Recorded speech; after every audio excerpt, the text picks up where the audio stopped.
Ndugu zangu waandishi wa habari, kama mnavyofahamu sisi ni vyombo vya dola ambapo mazoezi ni sehemu ya chakula chetu.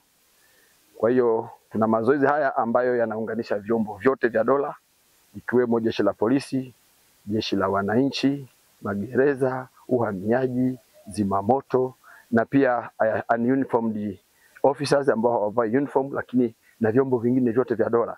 Mazoezi haya ni ya kawaida. Ni mazoezi ya kawaida, lakini tujue kwamba askari siku zote chakula chake ni mazoezi, lakini pia anatusaidia kujenga miili, lakini pia anajenga mshikamano, umoja wa vyombo vyetu vya dola. Ili tunapofanya kazi basi tuwe wamoja na tukijua kwamba sisi sote tunajenga nchi yetu ambayo kwa utamaduni na mila nchi yetu ni amani na utulivu, lakini mazoezi lazima yawepo.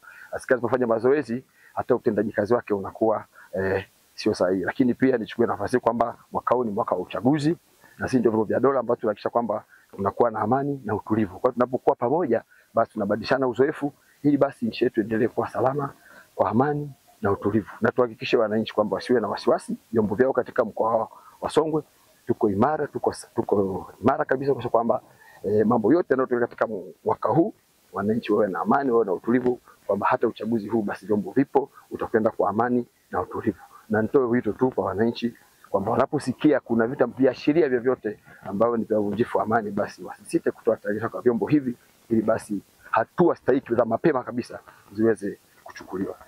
Niwatakie siku njema, lakini pia shughuli njema za ujenzi wa taifa letu katika mkoa wetu wa Songwe.